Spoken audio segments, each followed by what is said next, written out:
ஓம் சாயிரா சாயிரா ஓம் சாயிரா சாயிரா ஓம் சாயிரா சாயிரா அன்பே சாயிரா பேரன்பே சாயிரா அகிலம் தளிக்க ஆத்மா விழிக்க அனுதினம் சாயிரா எங்கள் அன்பே சாயிரா ஒன்றே இறைவன் ஒன்றே பூமிக்கென்றும் சாயிரா சரணம் சாயிரா நன்றே செய்து வாழ்வோம் நாம் ஒன்றே செய்து வாழ்வோம் அன்பே சாயிரா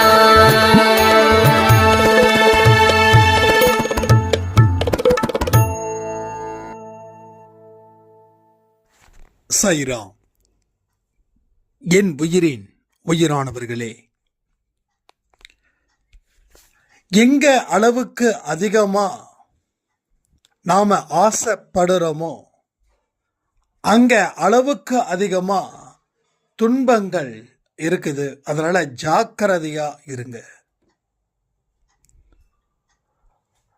உங்களுடைய வாழ்க்கையில நீங்க செய்ய வேண்டியவை என்ன, செய்யக்கூடாதவை என்ன அப்படின்றத பிரிச்சு பாருங்க.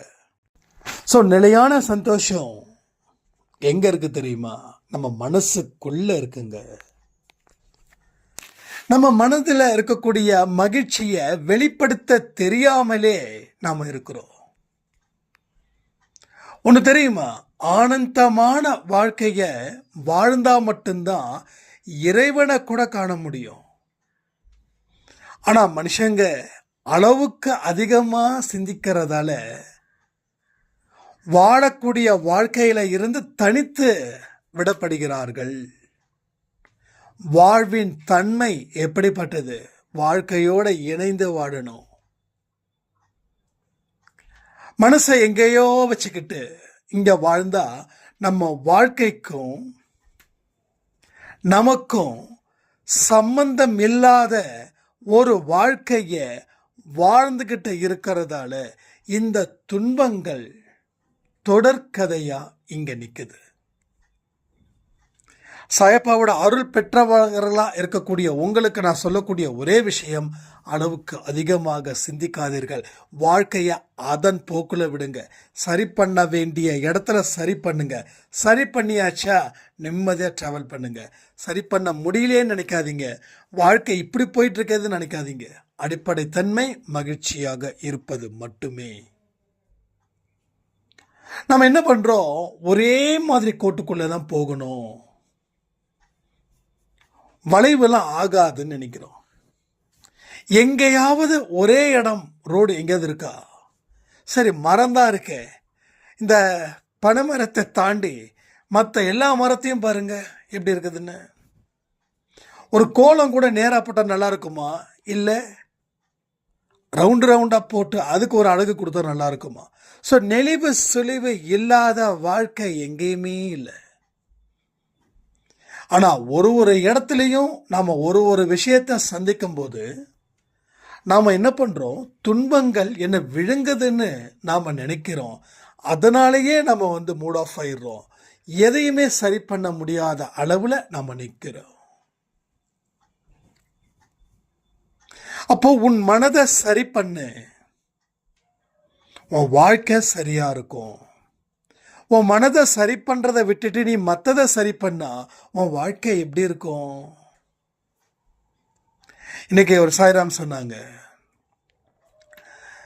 இந்த நிறைய பேர் மொட்டெல்லாம் போட்டு சாமிலாம் கும்பிட்றாங்க, நீங்க அவங்களெல்லாம் கிண்டல் பண்றீங்க, அது அவங்களுடைய மனசை பாதிக்காதா அப்படின்னு.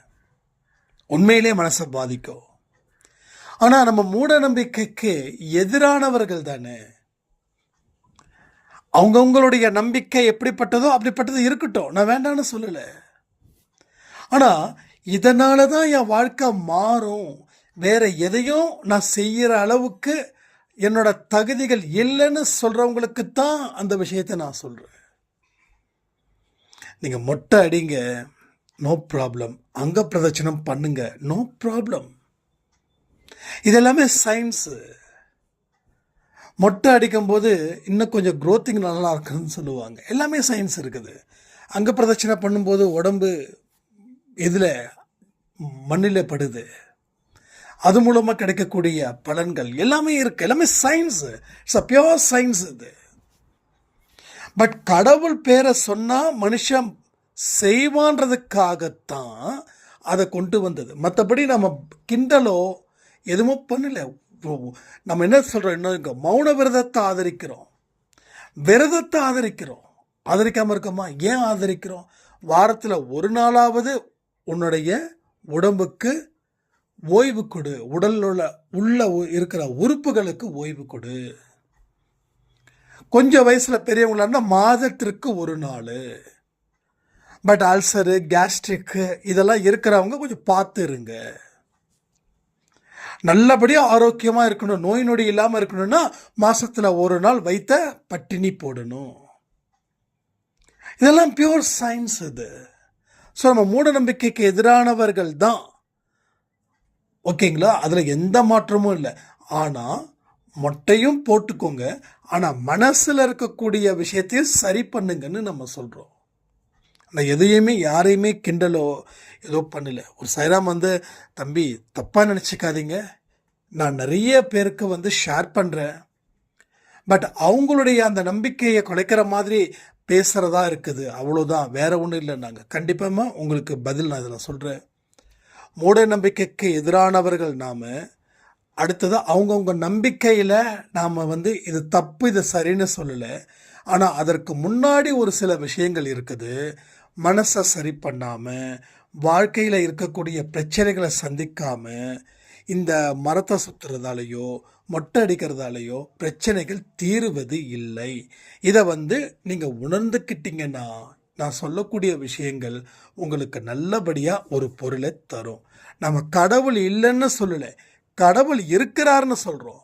கடவுள் எந்த இடத்துலையும் இந்த மாதிரி தான் செய்யணும்னு எந்த கடவுளும் சொல்லவே இல்லை. எந்த கடவுளும் சொன்னாங்களா? ஒரு மாரியம்மன் சொன்னாங்களா? அழகு குத்திக்கோ தீமிதுன்னு சொன்னாங்களா? சொல்லலையே. சொன்னாங்களா? சிவன் சொன்னாரா? பெருமாள் சொன்னாரா? மனிதர்களாக உருவாக்கப்பட்டது தான் இந்த சாங்கியங்கள். கடவுள் ஒன்னே ஒன்று தான் சொல்கிறாரு, மனசை சுத்தமாக வச்சுக்கோப்பா. நீ சுத்தமாக வச்சுக்கிட்டாவே போதும். உன்னுடைய உடலையும் மனதையும் கவனிச்சுக்கோ. அதே அளவுக்கு அதிகமாகவும் கவனிச்சிடாத, அதுக்காக அலட்சியப்படுத்தவும் செய்யாத. நல்ல வார்த்தை, சச்சரித்திரத்தில் அழகான ஒரு வார்த்தை. குதிரையை எப்படி பராமரிக்கணும்னு. குதிரையை பராமரிச்சுக்கிட்டே இருக்கக்கூடாது, அதுக்காக பராமரிக்காமல் இருக்கவும் கூடாது. அப்போ அதே போல தான் இந்த உடலையும் மனதையும் ஃபுல்லாக கண்ட்ரோல் பண்ணணும் அப்படின்னு நினைக்காத, அதுக்காக அதனுடைய எண்ணம் போல் தெரியட்டும்னு சொல்லியும் விட்டுடாத. ரெண்டுமே உனக்கு ஆபத்தை விலை கொடுத்து வாங்கிடும். அதனால் கேர்ஃபுல்லாக இரு. இதுதான் அவர் சொல்லக்கூடிய விஷயம். அப்போ இதை ரெண்டுத்தையும் சரியாக வச்சுருந்தா வேற எதை நோக்கியும் நம்ம ட்ராவல் பண்ண வேண்டிய அவசியமே இல்லை. எனக்கு முடி வளர்க்குறது பிடிக்கும், நான் வைக்கிறேன். இதுக்கும் ஆன்மீகத்துக்கும் சம்மந்தம் இல்லை. எனக்கு மொட்டை அடிக்கிறது பிடிக்குது, அதனால நான் செய்கிறேன். இதுக்கும் ஆன்மீகத்துக்கும் சம்மந்தம் இல்லை. விரதம் இருந்தால் என் உடல் நல்லா இருக்குது, இதுக்கும் ஆன்மீகத்துக்கும் சம்மந்தம் இல்லை. இவ்வளோதான். ஸோ யாரையும் நம்ம கேலி கிண்டல் பண்ணவே இல்லை, பண்ணவும் மாட்டோம், பண்ணக்கூடாது. அவங்கவுங்களுடைய பக்திகள் எப்படிப்பட்டதோ அதற்கு நம்ம பச்சை கொடி காட்டுறோம். ஆனால் கூடவே இதையும் மனதளவில் வைத்துக்கொண்டு செயல்படுங்கள். உங்கள் வாழ்க்கையில் நீங்கள் நினைத்த அத்தனையும் பெறக்கூடிய காலம் ரொம்ப தூரம் இல்லை. அடுத்தது, வாழ்க்கையில் நம்ம ஏதாவது அண்டர் எஸ்டிமேட் பண்ணுறோமோ இல்லை ஓவராக எஸ்டிமேட் பண்ணுறோமோ, இதுவுமே பெரிய அளவில் பிரச்சனையாகுது. நாம் ஒன்று அதிகமாக உயர்த்திக்கிறோம், இல்லை நாம் நம்மளை அதிகமாக தாழ்த்திக்கிறோம்.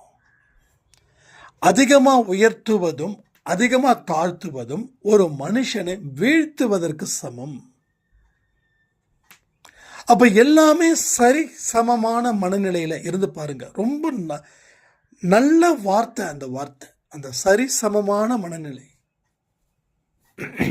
இங்கே எத்தனையோ பேர் சார் 25 இயர்ஸ் ஆகுதுங்க, எனக்கு ரொம்ப ப்ராப்ளம், ஹெல்த் இஷ்யூஸில் ஏகப்பட்டதுன்னு அவங்க சொல்லும்போது ரொம்ப ஃபீல் ஆகுது எனக்கு. 25 இயர்ஸில் வாழ வேண்டிய ஒரு இடத்துல டோட்டலாக நிறைய டிசீஸாலே அஃபெக்ட் ஆகிருக்காங்க. அவங்களுக்கு சொல்ல வேண்டிய இது மாதிரி நிறைய பேர் இருக்காங்க அன்பே சாயில், நாட் ஒன்லி ஒன், நிறைய பேர் இருக்காங்க. ஒன்று சொல்கிறேன், சின்ன சின்னதா ஒரு ஆரோக்கியம் உங்களுக்குள்ள எழும்புதுன்னு நினைங்க. சின்ன சின்னதான சில விஷயங்கள் உங்க வாழ்க்கையில வருதுன்னு நம்புங்க. அப்போ உங்களுக்கு ஒரே நாளில் சரியாயிடும் இல்லை, சரியாகவே ஆகாது. இந்த 2 விதமான எண்ணங்கள் தான் இங்க எல்லா மனுஷனுக்கும் ஆகக்கூடிய விஷயத்தை கூட ஆகாததா மாற்றுது. அப்போ slow and study and reliable shows, அதாவது எப்படி சொல்றது, ஸ்லோவாக இருக்கணும், ஸ்டடியாக இருக்கணும், ஆனால் உண்மையாக இருக்கணும் எடுக்கக்கூடிய முயற்சிகள். முதல்ல எனக்கு ஒரு ஸ்டேஜில் இருந்து இன்னொரு ஸ்டேஜுக்கு போகணும், இதுதான் என்னுடைய இதாக இருக்கணும். எல்லா ஸ்டேஜுக்கும் போகணுன்றதை தாண்டி இந்த ஸ்டேஜில் இருந்து அந்த ஸ்டேஜுக்கு போ, அந்த ஸ்டேஜை முடிக்கலாம், முடிச்சதுக்கப்புறம் அடுத்த ஸ்டேஜை யோசிக்கலாம். இது நல்லா இருக்குதா, இல்லை எனக்கு எல்லா ஸ்டேஜுக்கும் போகணும், அதுக்கு தான் என்ன பண்ணுறதுன்னு தெரியல. இது நிறைய பேரோட பெரிய பிரச்சனை. இது முதல்ல நமக்கு ஒரு டார்கெட், இதுதான் டார்கெட், இதில் நான் நிற்கணும், இதில் சாய்ப்பாய் நான் வாழ வைக்கணும், அவர் சொல்வது போல் நான் கேட்கணும், அவர் சொல்வது போல் நான் நடக்கணும். கண்டிப்பாக நீ ஜெயிச்சிருவ.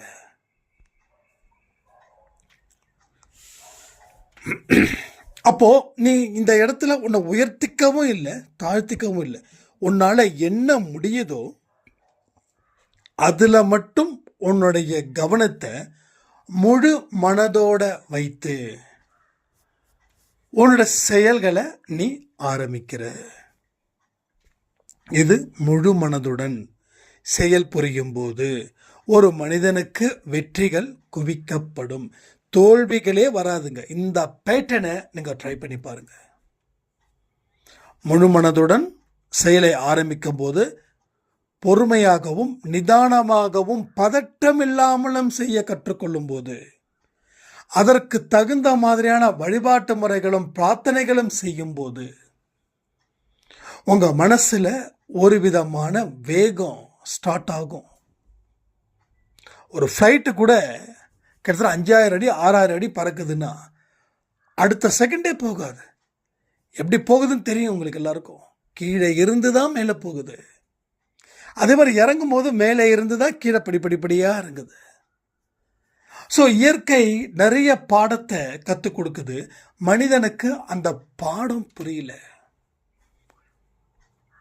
எல்லா உயிரினத்திலும் எல்லா பொருளிடத்திலும் தத்துவங்கள் இருக்கிறது. பொருளுக்கும் உயிர் இருக்குது. இதை நம்ம நிறைய சொல்லியாச்சு, ரிப்பீட் பண்ண விரும்பலை. பொருளுக்கும் உயிர் இருக்குது. பொருளை காலால் மிதிக்கக்கூடாது தெரியுமா? பொருளை சட்டுன்னு தூக்கி போடக்கூடாது தெரியுமா? அலட்சியப்படுத்தக்கூடாது. பொருளுக்கும் உயிர் இருக்குது. இன்னைக்கு ஃபோன் இருக்குதுன்னா உயிர் இருக்குது. அதனால தான் இந்த ஃபோனில் ரெக்கார்ட் பண்ண முடியுது. என் ஃபோன் ரெக்கார்ட் பண்ண முடியலன்னா என் ஃபோனுக்கு உயிர் இல்லைன்னு அர்த்தம். நீங்களும் கேட்கக்கூடிய ஃபோனுக்கு உயிர் இருக்குது. டெட் ஃபோனில் கேட்க முடியுமா? ஸோ உயிரான ஃபோன் தானே கேட்க முடியும்.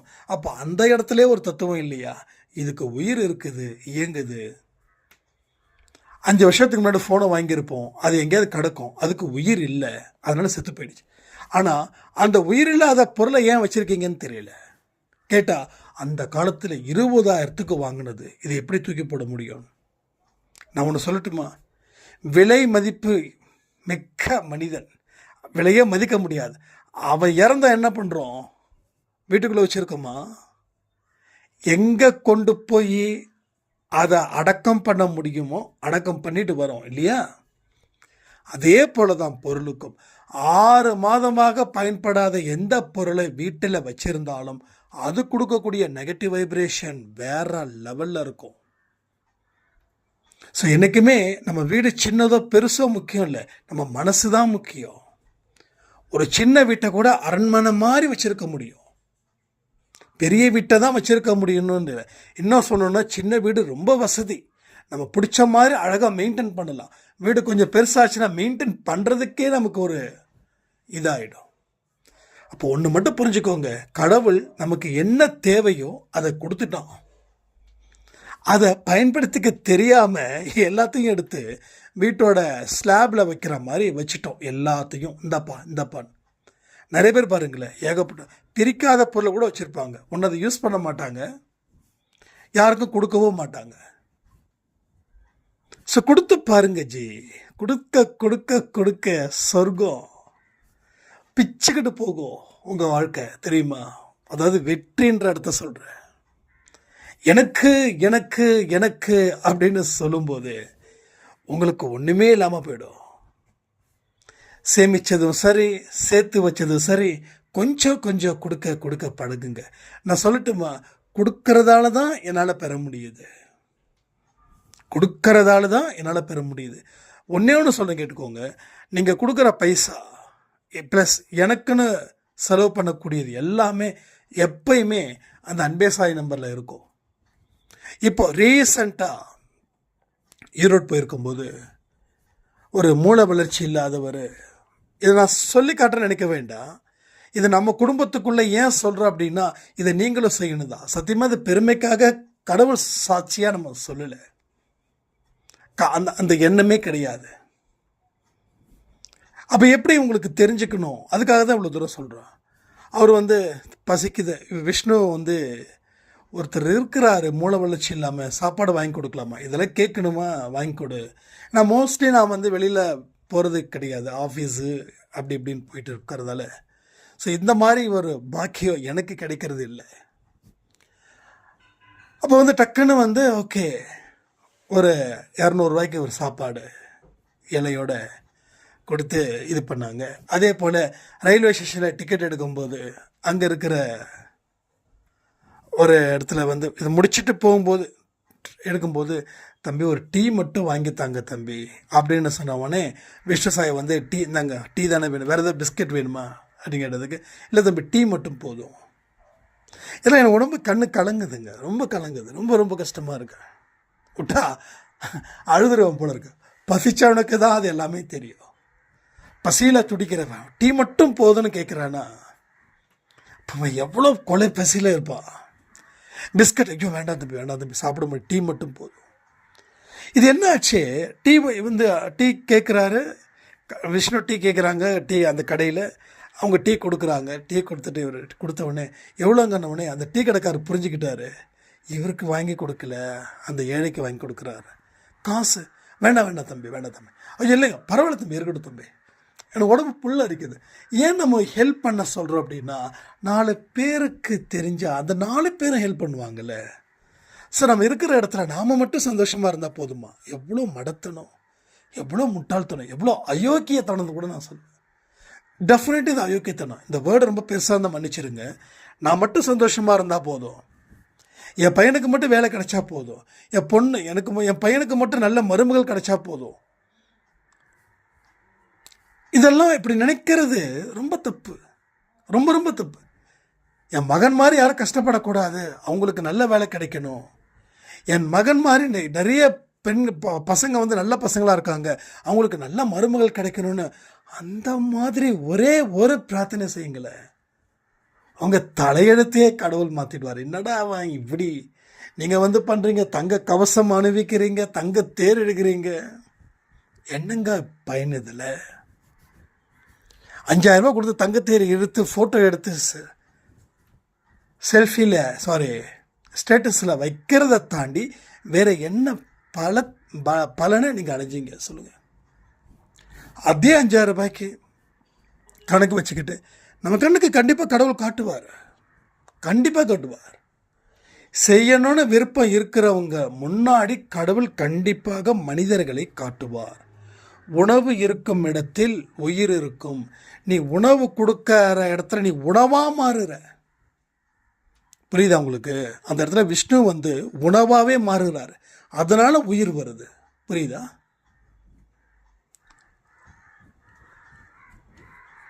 அன்பே சாய் குடும்பத்தை இந்த மாதிரி நீங்கள் கொண்டு போகணும். வியாழக்கிழமை சாய்ப்பா கோயிலுக்கு போகிறத தாண்டி எப்பப்போ யாராருக்கு என்னென்ன செய்யணுமோ அப்பப்போ என்றைக்கும் ஒரு கையில் 10 20 வச்சுக்கோங்க.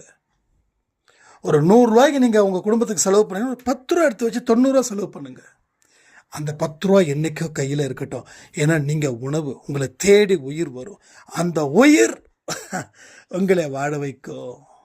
அந்த உயிர் வாழ வைக்கும். அந்த உயிர் வாழ வைக்கிற வழியில தான் உங்கள் வாழ்க்கையே மாறும். புரியுதுங்களா? ஸோ ஜஸ்ட் ட்ரை பண்ணி பாருங்க. எப்பயுமே இந்த ஒரு வார்த்தையை மட்டும் மறக்காதீங்க. உயிர் இருக்கும் இடத்தில் உணவு இருக்கும் இடத்தில் உயிர் இருக்கும். அந்த உயிர்கள் தான் உங்களை ஆசீர்வதிக்கப்படுபவைகள். அந்த உயிர்கள் தான் உங்களை வாழ்த்தணும். ஏன்னா உங்கள் கர்மா அவ்வளவு உங்களை சூழ்ந்து இருக்குது. இந்த பனிக்காலத்தில் பனி ஒரு பெரிய மலையையே மறைக்குதே, பார்த்துருக்கீங்களா? அவ்வளோ பெரிய மலை, ஒரு பிரம்மாண்டமான மலை. அந்த மலையையே அந்த பனி மூட்டம் மறைக்குது. அது போல உங்கள் துன்பம் அப்படிதான் உங்கள் வாழ்க்கையை சுற்றி நிற்குது. நீங்கள் யாருன்றதே இந்த உலகத்துக்கு காட்ட முடியாத அளவுக்கு அந்த துன்பம் நிற்குது. அப்போ இதை அகற்றணும் அப்படின்னா பனியை அகற்ற ஒரு சூரியன் தேவைப்படுறது போல உங்களோட துன்பங்களை அகற்ற இந்த உயிர்கள் தேவைப்படுது. ஸோ இதை செய்யாம வேற எதையும் உங்களால் செய்ய முடியாதுன்னு சொல்லி இந்த பதிவை நான் முடிக்கிறேன். ஜெய் சாய்ராம்.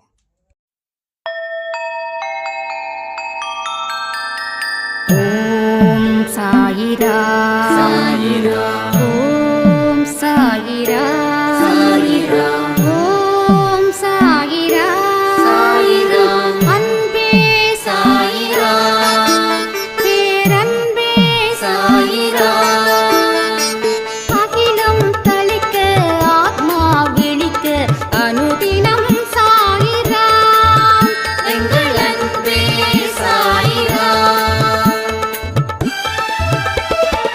ஒன்றே இறைவன் ஒன்றே பூமிக்கென்றும் சாயிரா சரணம் சாயிரா நன்றே செய்து